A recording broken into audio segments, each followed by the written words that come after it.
Привет, меня зовут Аружан. Я веду свой видеоблог, называется он «Киносвидание с Аружан». По названию вы наверняка уже поняли, что этот блог о кино. О кино казахстанском, мировом, об интересных событиях в мире, киноискусства и так далее. Совмещаю работу с видеоблогом очень легко, потому что моя основная деятельность сейчас это кино. Я работаю актрисой, и поэтому съемки они не постоянные, они проектные, они периодами иногда.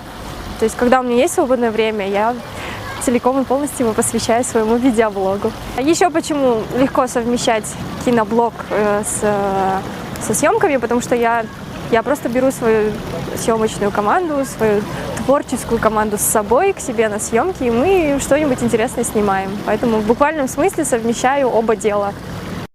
Так как я по образованию журналист, но последние несколько лет я работаю актрисой, я подумала, почему бы и не совместить эти оба замечательные профессии. И в какой-то момент на съемочной площадке своего первого фильма я подумала, что это ужасно интересно показать людям, что происходит на съемочной площадке, как люди работают, как они ругаются, как они спорят, как они снимают кино. И таким образом появился киноблог.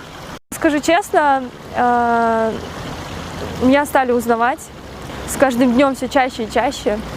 И не столько благодаря моим каким-то работам, сколько благодаря видеоблогу. Поэтому это и странно, и очень приятно одновременно. Вот. Нет, я не придумываю сама.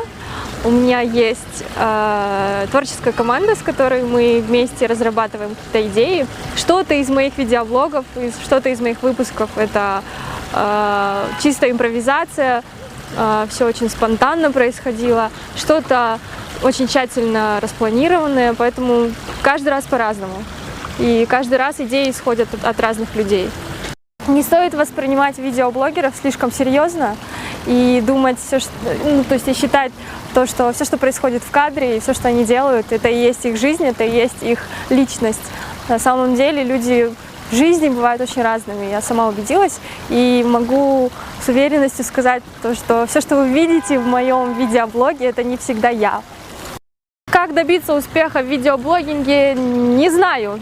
Нет у меня секрета, знаю, что нужно быть собой, знать свои выгоды, какие-то стороны, свои качества, которыми вы гордитесь, и проявлять их как можно больше в видеоблоге. И нужно относиться к этому серьезнее, чем, наверное, кажется. Еще очень важно не бояться экспериментировать, сходить с ума, дурачиться и чувствовать себя ребенком. Потому что это ваш видеоблог, и это не национальное телевидение, это не, я не знаю, вас не посмотрят все равно миллионы людей по всему миру, поэтому вы смело можете делать все, что вам заблагорассудится.